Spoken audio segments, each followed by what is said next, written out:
Being an accessory to a crime can be quite an intriguing topic, especially when it involves teenagers caught up in a honey trap.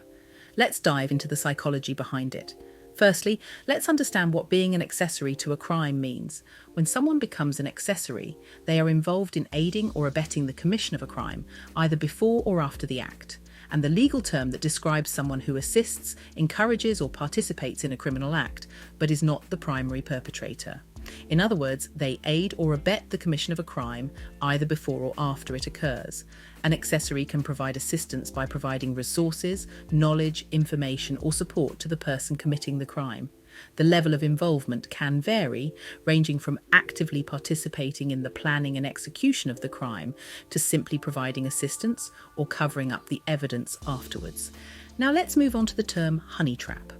A honey trap is a strategy or scheme used to deceive and manipulate individuals, usually for the purpose of extracting information, gaining control, or committing a crime. It involves using a person's emotions, desires, or vulnerabilities to entice them into a compromising situation. The term honey signifies the sweet or tempting nature of the trap, while trap refers to the deceptive nature of the scheme.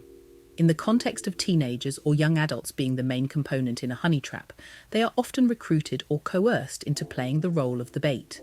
This can involve using their attractiveness, charm, or seductive abilities to lure unsuspecting individuals into compromising situations. The aim might be to gather incriminating evidence, extort money, or gain power over the targeted individual. Teenagers who become involved in honey trap schemes can be seen as being exploited by those orchestrating the operation. They may be enticed with promises of financial gain, popularity, or a sense of belonging. Peer pressure or manipulation by older individuals who are part of criminal networks can also play a role in their involvement. It is important to note that honey traps can have serious legal and ethical implications. They often involve the violation of personal boundaries, trust, and consent. The individuals targeted in honey traps may suffer emotional distress, reputational damage, or even become victims of blackmail or extortion. The psychological dynamics at play are linked to the concept of social engineering. Honey traps can be viewed as a form of social engineering, where psychological manipulation is used to exploit human vulnerabilities for personal gain. By preying on individuals' desires, fears, or weaknesses, those orchestrating the honey trap can exert control and influence over their targets.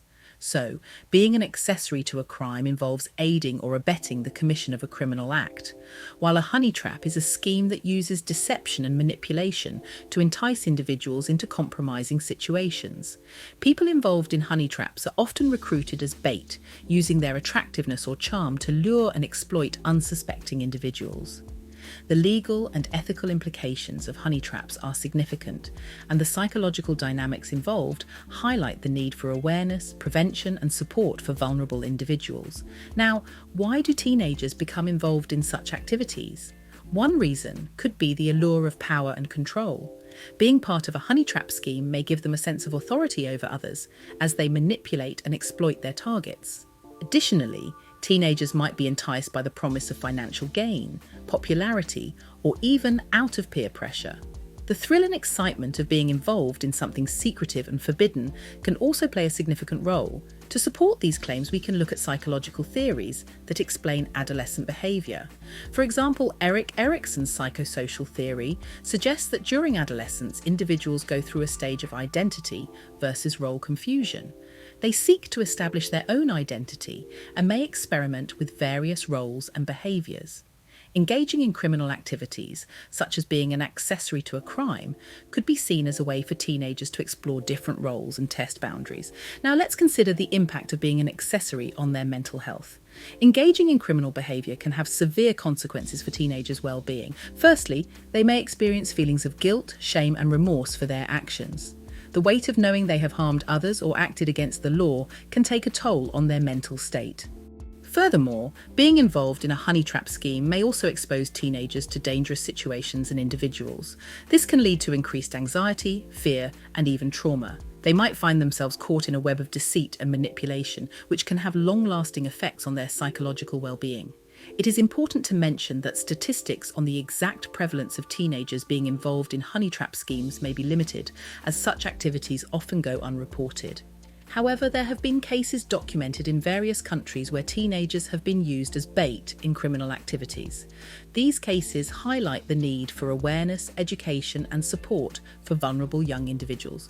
Being an accessory to a crime, especially as a teenager involved in a honey trap, can have complex psychological implications.